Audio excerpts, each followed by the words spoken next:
Sure. Why not? Saludos.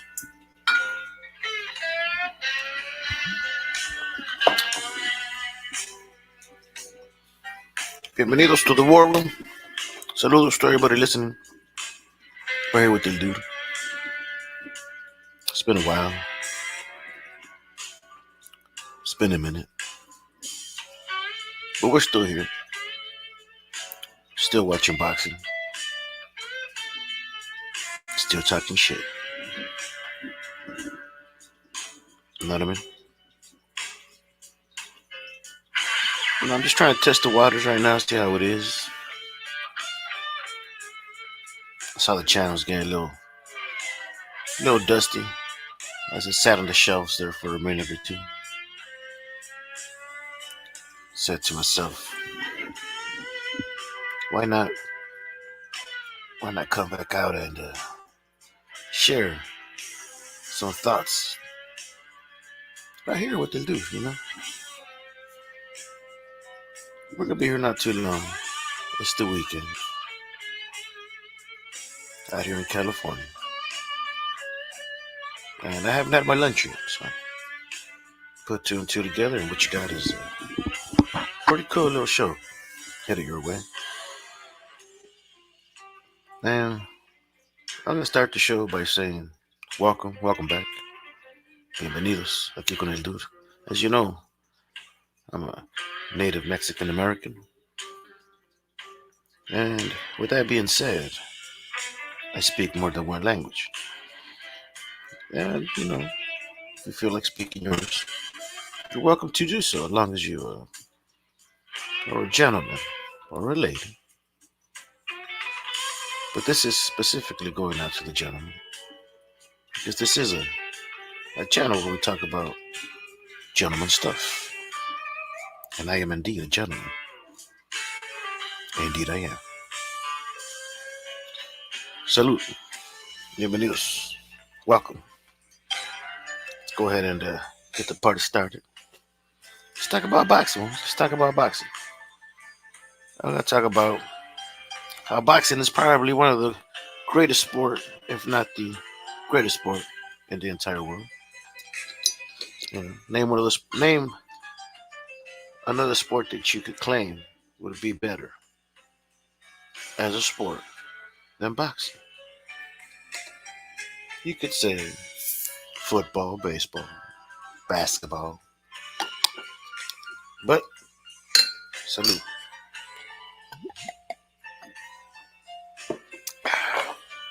I gotta go with boxing. Right there, boxing is in the ring by yourself with your left and right. You got footwork, you got skills, you got defensive techniques, but at the end of the day, it's your left and right. What are you gonna do with your hands? Again, you take a punch, and if you happen to get a drop, you're gonna get back up and win the fight. You know what I mean? I'm speaking from experience here. Maybe not as a professional boxing champion, but just the experience enough to tell you. And I know what it's like to get back up and win the fight. Salute.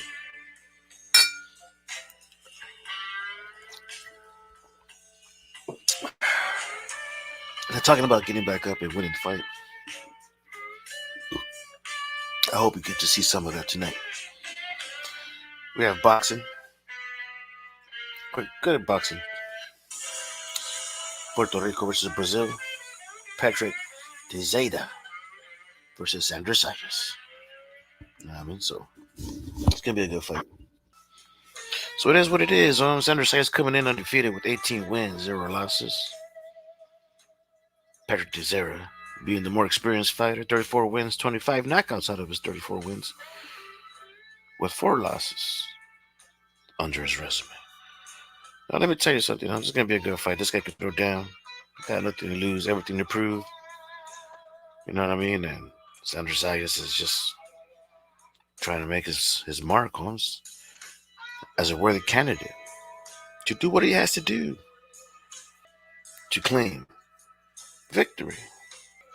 Partly the pressure's probably more on Sandra Sayas than it is on Patrick Teixeira. Simple reason, Holmes, is just experience. Experience has a lot to do with the fight. Watching these two gentlemen play the sport of boxing. And yes, I said play the sport of boxing. Some people say you don't play boxing, but yes, you do. You do play boxing. You do play boxing, just like anybody could play football. Anybody could play with their lives. Anybody could play a game where it's going to risk their health, possibly even their dignity. You could play with your manhood if you're not careful. You can play with many things if you're stupid and silly. And yes, you can play boxing, but boxing is a very serious sport that you don't take lightly. If you play boxing, you may end up dead, permanently injured. And that's when someone came up to you and probably said, you shouldn't have played boxing. Because boxing was not for you, my friend. Salute.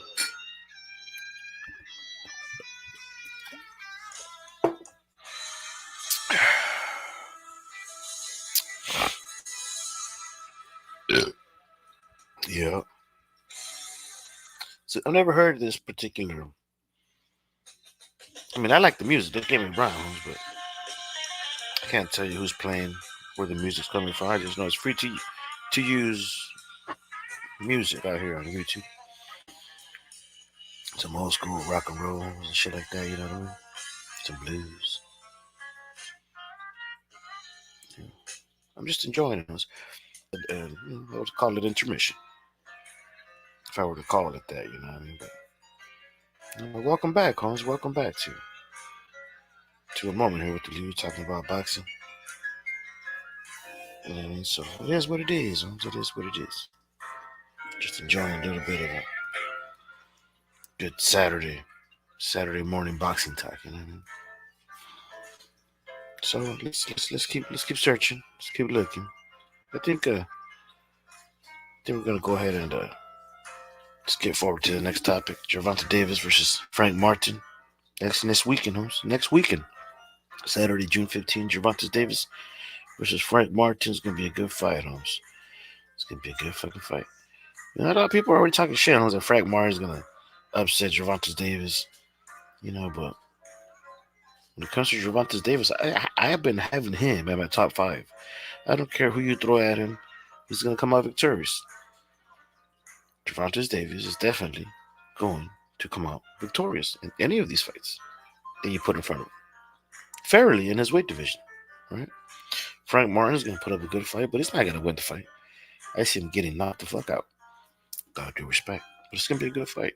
It's going to be a good fight. You know what I mean? And so let's keep this in mind. You know? Let's keep this in mind. When we're talking about the top five, now that I mentioned it, I do have, like I said, Tank Davis in my top five. As you can see, he's fighting right there, for 5-4 with Inoue. You know what I mean? So either Inoue or Tank, either or, are at 4-5.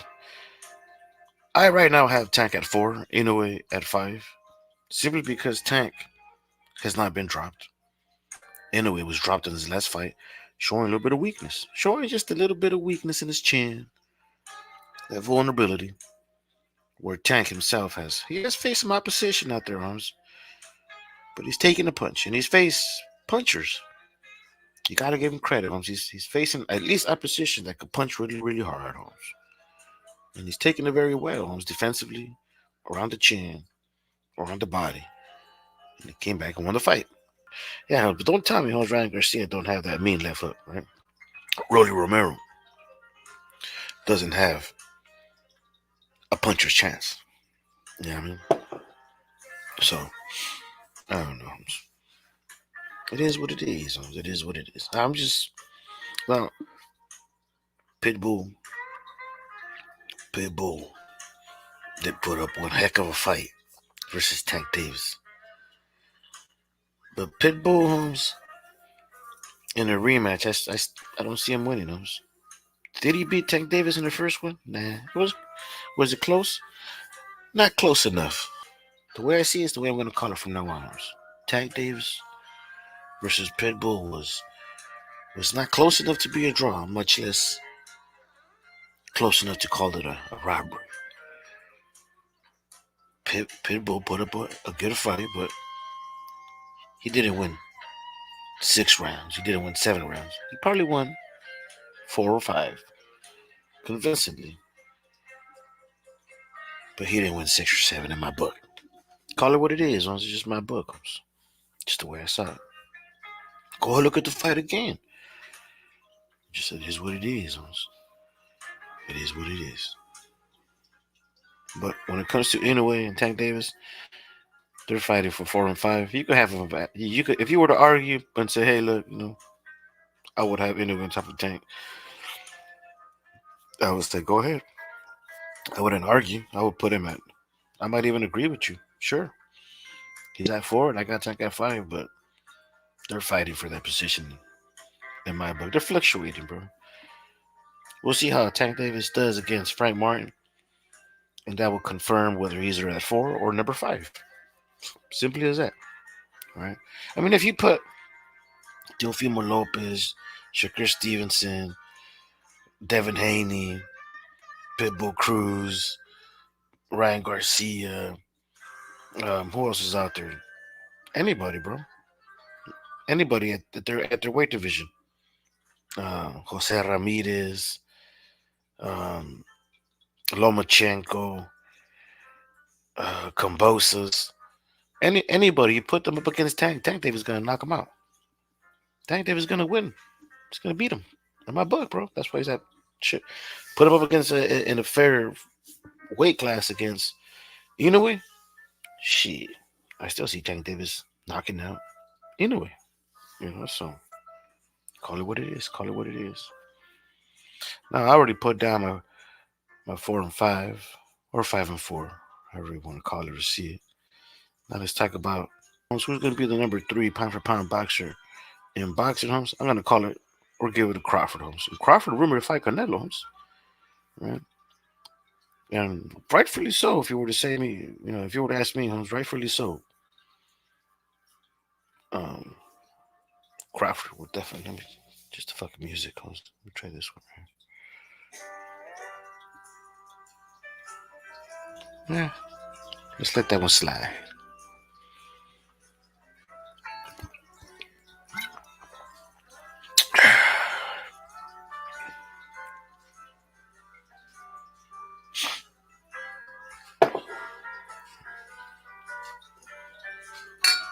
Yeah, Bad Boys. I told you yesterday if you wanted to watch it. No, let's go watch it at the movies. Let's go watch it at the movies. That's what I was asking you yesterday if you wanted to go.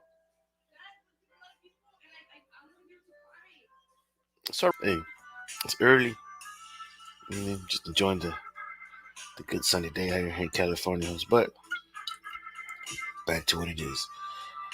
When it comes to the pound for pound boxing list, I got Terrence Bud Crawford, who recently defeated Errol Spence Jr. Right, humiliated him. You know what I mean? He's a worthy candidate for pound. Undisputed at welterweight, undisputed at junior welterweight. Like I mentioned earlier, he's trying to come up and test the waters. Maybe at 154, I don't know. At 160, I don't know. But he's rumored to fight Canelo. That's why I got this avatar right here. You know what I mean? I don't see him beating Canelo. Is it a good fight? According to many, it is. According to many, they want to see this fight go down. Why? Because they're about the same size, and they inside deep down inside their hearts, they know that Canelo moved up in weight. He started at 147 and he moved up in weight. So physically speaking, Holmes, he's evenly matched. Physically speaking, now experience at the higher divisions, Canelo got that experience. Naturally built, Canelo possibly is naturally more built, heavier than Terrence Bud Crawford. But when you look at Terrence Bud Crawford, side to sides, side to side versus Canelo. You know what I mean? They're they're equally matched physically. I mean, if you don't know nothing about boxing, you saw these two guys walking side to side, out in public.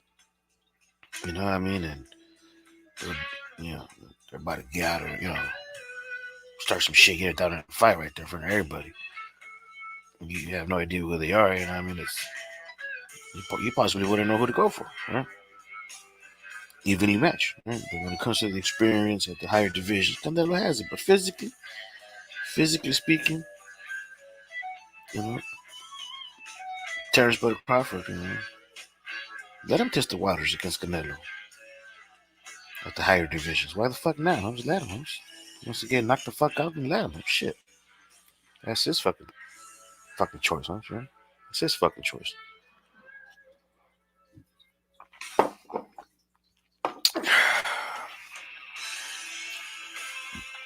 That's why I got at number 3, Terrence Bud Crawford. And at number 2, I got Usyk, right behind Canelo at number 1. Canelo's at number 1, homes. I give a fuck what anybody says, homes.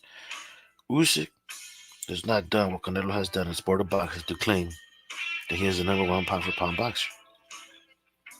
He started at cruiserweight, moved his way up, did what he had to do. But he beat a guy who has no business in boxing, who has no boxing experience, damn near humiliated Tyson Fury. Coming off that kind of fighting the kind of fight he fought versus Usyk, that's Tyson Fury, that is, and beating that kind of Tyson Fury, it's not as impressive when you compare a fight like what Canelo did to Munguia, a young undefeated Mexican fighter, So Usyk at number 2, respectively, Usyk at number 2, and at number 1, the pound for pound boxer in the world, without a shadow of a doubt, is Saul Canelo Alvarez. Just what it is. It is what it is. He is the number 1 pound for pound boxer in the world. Whether you like it or not. Most of you don't. But a lot of you understand that he does deserve to be pound for pound number 1. How many weight classes that is? How many champions has he beat? How many titles? Add it up, homie. Add it up. All you have to do is just add it up. Plain and simple. The math speaks for itself. Add it the fuck out. You know what I mean? Just add it the fuck up. Now, many claim that Canelo's ducking Benavidez, which he's not. Benavidez was suspended twice, lost his title twice. When he became champion the first time, many people thought he lost the fight against Graville.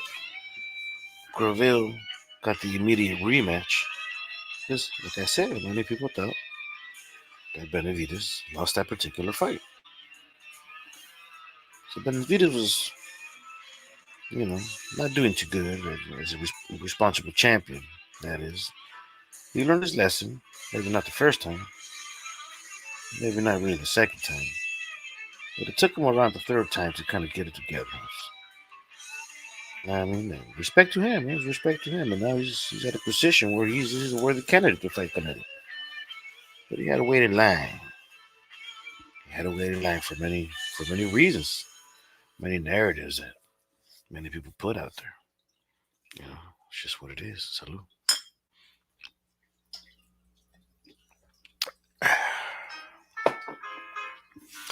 Many people were saying that Canelo had to fight a Mexican. Canelo fought Munguia. Now they're saying it has to be Benavidez. Well, Benavidez should be next, but he decided to move up and wait to fight Drozdik at the light heavyweight division. So why did he do that when he could have waited for the mandated position? Well, according to Moses Suleiman, he says, hey, he knows he was going to get mandated to fight Canelo, and he just decided to move up. He petitioned to move up. He came up to us and said, don't petition to fight against Canelo. Let me move up and wait and fight Javorski first. Sure, that's what his call. That's what Benavidez said. So Hey, you gotta look at it the way it is, right? And if Canelo fights Benavides, trust me, in my opinion, Benavides stands no chance. Man, he's gonna get humiliated. He's gonna get rocked. Specifically, we're talking all that shit, homes. You know what I mean? He's really gonna get put on his ass, homes. With all due respect, homes. This is my opinion as a boxing champion. You can come out here and argue, dispute, have an opportunity to say what you gotta say, homes. I'll drop the link if you want. You know what I mean? Let me know if you're listening. If you are, you are. If you're not, you're not. Plain and simple. It's just the early morning hour here. What they do? Let's call it the happy hour. The opening hours. If you got a little, little club, a little bar, a little saloon, or whatever you got, a pub or whatever you call it. They usually open up around this time, don't they? Around lunchtime and shit. You might get a little bit earlier, get some breakfast and shit. Just the good early morning sunshine hour, huh? You know what I mean? Put a little step to your day, huh? You know what I mean? You know what I mean? Just get to listen a little bit about boxing. You might never know. I might come back and do it again. Pretty soon. Just want to come out here and share some love, share some knowledge, or share some thoughts, share some blessings. To have a great, beautiful day and enjoy this wonderful weather.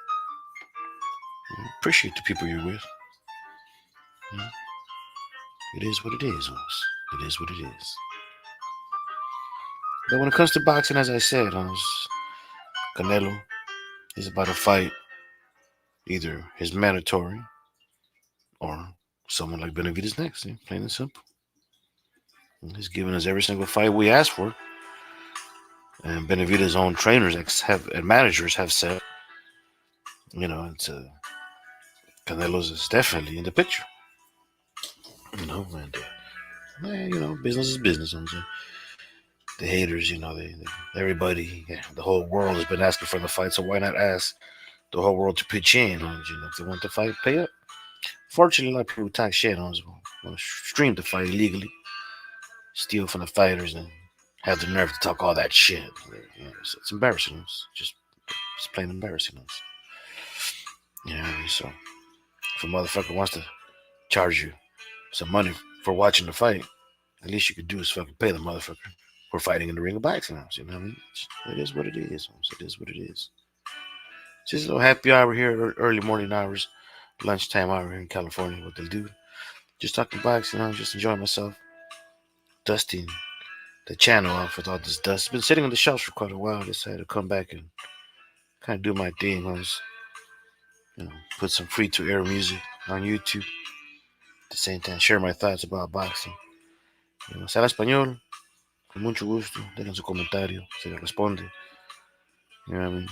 So do what you gotta do, homes. If you want to talk boxing, if you have an opinion, just drop it in the comments. You know what I mean? It is what it is, right? A little time with this dude, homes. A little morning show. I'm gonna go on for just a little bit longer, just haven't been here for a while, homes, and been living a good life, homes. I've been good because, when you climb the top of the mountain, you realize it was pretty hard to get up there, homes. And once you get up there, it looks a little good from up on top. And you got to look down, homes. You get to see all these fucking people who probably didn't believe in you when you were climbing in the first place, homes. And now that you're up there, homes, it's like, fuck all you motherfuckers. I was kiss my ass from down there. Let's talk a little bit of boxing, so it is what it is, homes. I've been enjoying the view on the top of the peak of the mountains, and I got to see some other mountains ahead of me, homes, that I want to climb. So as I'm climbing some other mountains, it's new ventures, new missions, new faces, new people. It's a new chapter in life. You move on, homes. You move on. You know what you got. You know what you did. You know what you do. You know what you're doing. You know where you're going. No one's gonna fucking carry you but yourself. That's why I love boxing. That's why I love boxing. Motherfuckers move on by themselves. They train by themselves at the end of the day. They're running by themselves at the end of the day. No one's fucking putting on their shoes and their boxing gloves and doing what they do.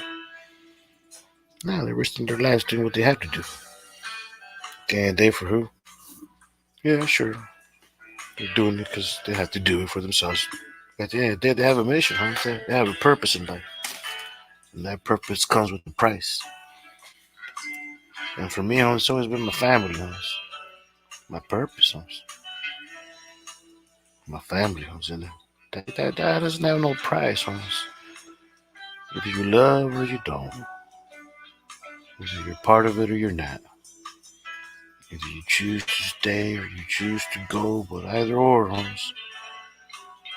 I know where I did, and I know what I've done. I know what I'm doing, and I know where I'm going, It feels pretty good to be at the top of the mountains, at the view that I'm seeing, enjoying boxing, no regrets, It is what it is. Salud, so salute to you.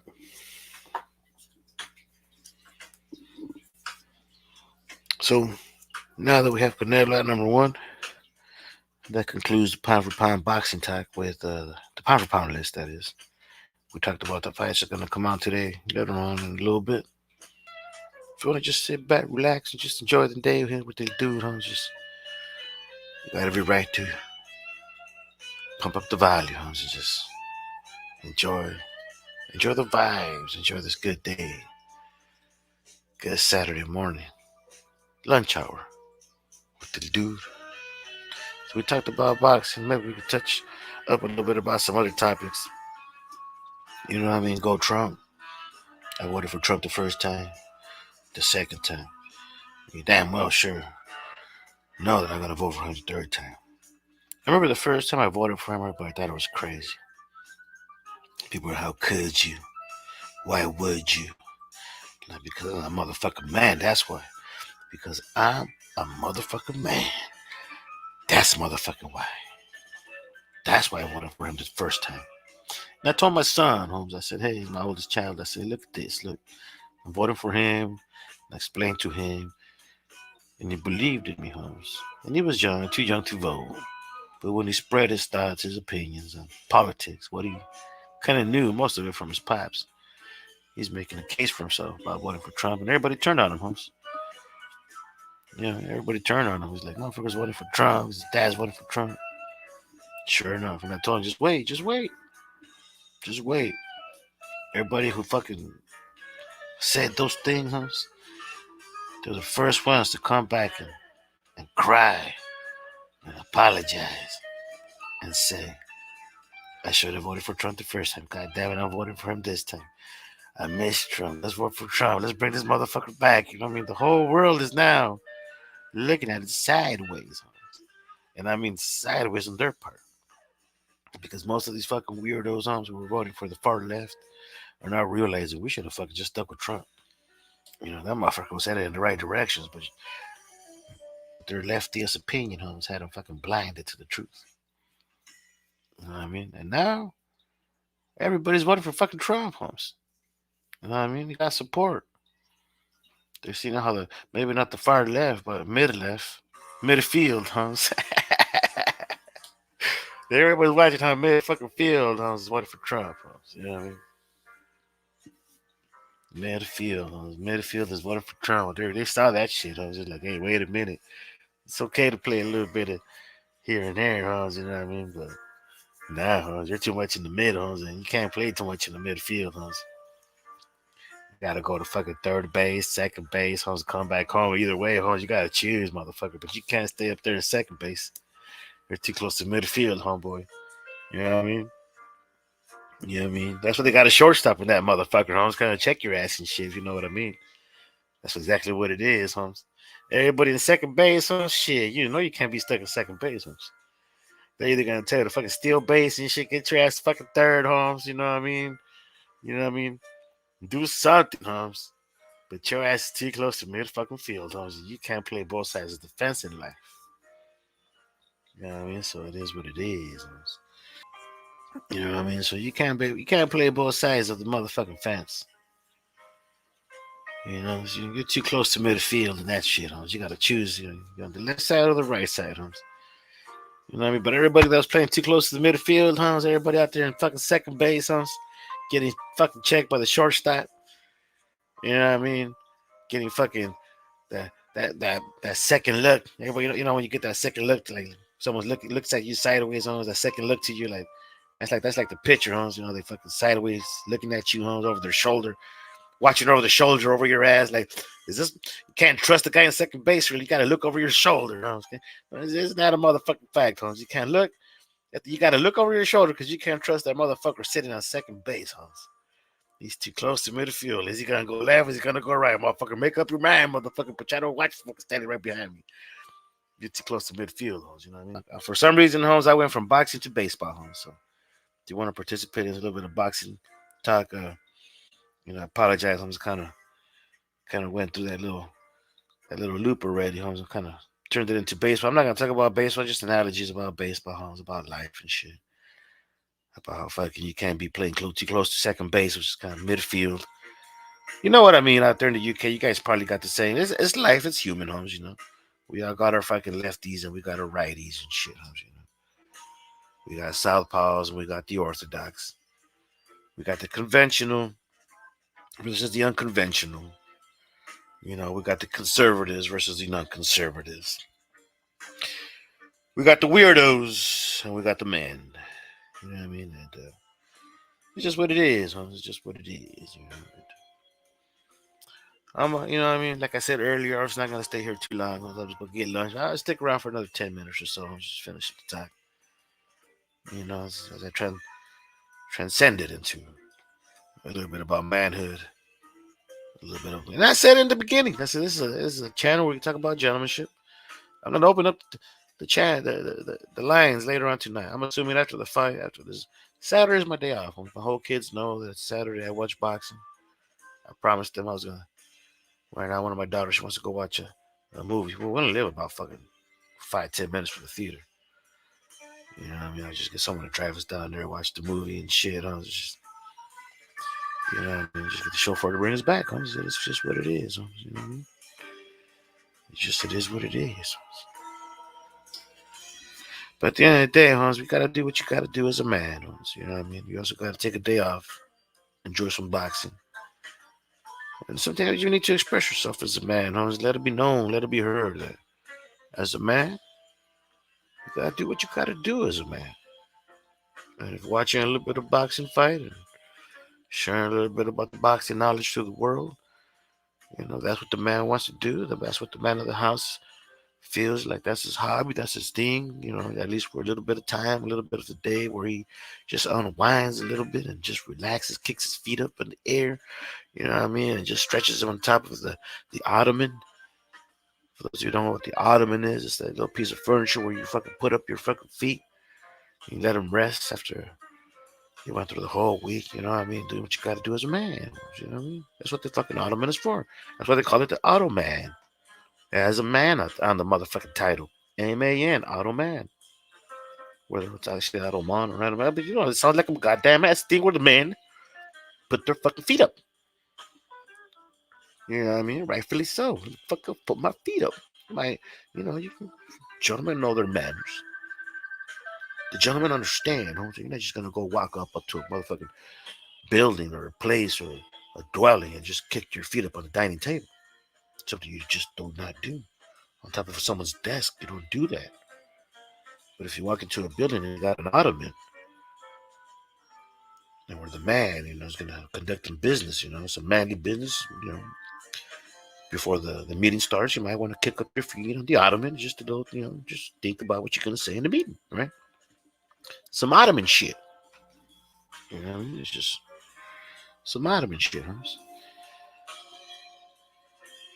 But anyways, it got the sound of a man, doesn't it? Where the man can kick up his feet, just relax a little bit on the fucking ottoman. It's what it is. Go ahead and take a little sip of my wine.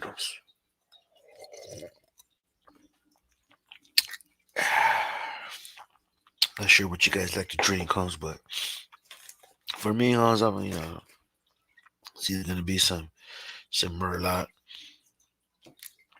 some Chardonnay, or so recently I started drinking some hard ice lemonade and stuff like that. So You know what I mean? Something just to unwind, just to relax and shit. But let me go ahead and let's search for another song in this free tour list. Why not? Why the fuck not, right? I mean, why the fuck not? We're about to hit the hour mark in a little bit. You know what I mean? So now that I transitioned from boxing to a little bit about politics with Donald Trump, a little bit about manhood, I think we should keep it moving, keep it moving to the right.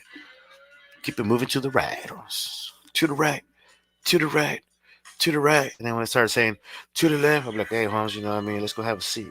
We'll talk to you for a second. You know what I mean? You guys go ahead and move on to the left while me and either my lady or if I'm with the lady that day or for the conducting business, it'll be like me and my associates. We're going to continue moving to the left. To the right. I'm sorry. Well, you continue going to the left. As it's going to the left, I'm going to take a seat. I'm going to keep it to the right.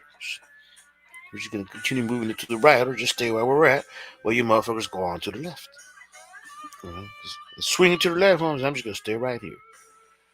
You know what I mean? And if it's too close to second base, homies, I might want to shuffle my ass back to the far side or the right side of the home base. You know what I mean? So, and don't you kind of swing around? Haven't you noticed how baseball kind of swings around?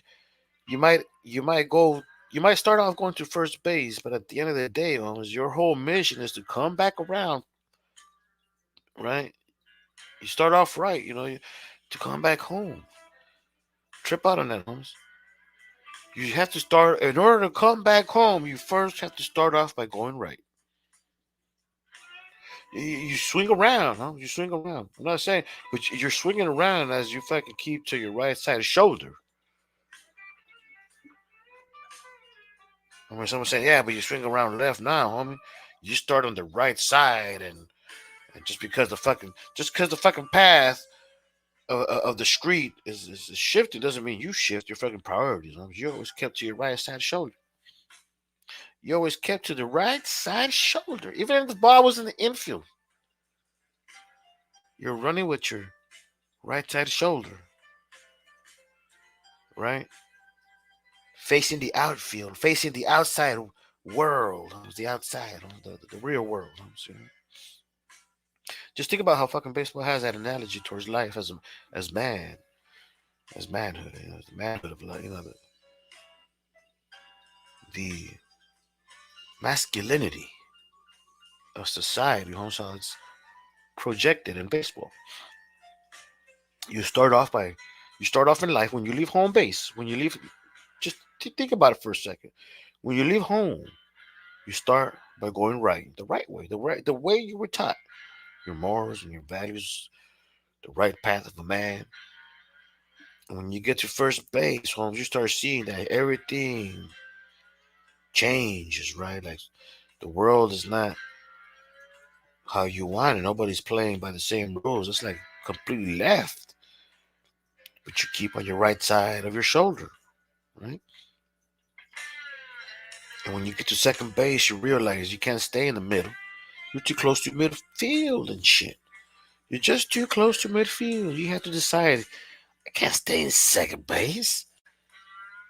When I left home, I soon realized that my first step in life as a man is that out here in society is fucking crazy. It's damn near fucking going left. But I should keep on my right side shoulder. That's when you're saying when you're on second base, right? You start realizing, shit, I gotta get back home. Not to your parents necessarily, but to yourself, to your own home, to your own standards, to your own morals, to your own beliefs. And then you say to yourself, I'm gonna hit the third base, right? And once you're in third base, as long as you're running full speed third base with the full intention of going back home, right? And when you're in third base, you got someone telling you what? You got the third baseman coach. Just think about how fucking baseball's analogy is with fucking being a man. You got a coach, man. It's like it don't even have to be your father. It doesn't have to be your father for crying out loud. It just has to be that person. It could be your grandfather, your uncle, your own father, your brother, a friend, an OG, a mentor. There's a man waving his fucking right hand, waving his right hand as fucking, just as most fucking vitally and visibly, just to get your attention. And he's either telling you, slow the fuck down, but you gotta go this way. And he's pointing with his right hand. Where is he pointing with his right hand? He's waving you in. He's waving you into where? Home base. Isn't he not? Come back home, young fella. Come back home, young fella. Come back home. This way with your right hand. Go get your ass back home. On the right side of the lane. Tell me I'm lying. Tell me I'm lying. Right? Try redirect a young man's journey, his path, into finding his own way home through the right side of masculinity. Not the far left, not midfield, not to stay stuck at first base. Nah, his whole intention is to come back home, following the right way. Isn't that true? Isn't that true? I'm reaching the hour, bro. Like I said earlier in the show, I'm just gonna wait till I get my lunch ready. My lunch is ready. I'm gonna eat my lunch. It's the lunch hour here in California. It really is.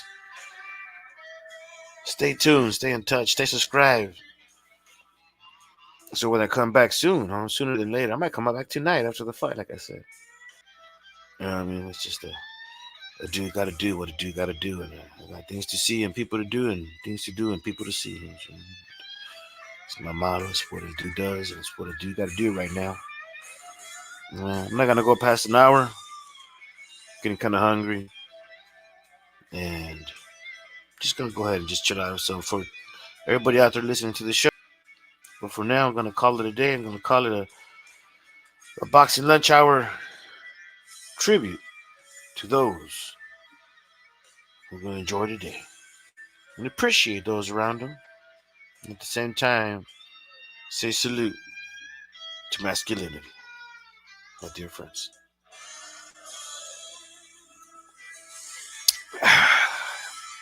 Have a great day.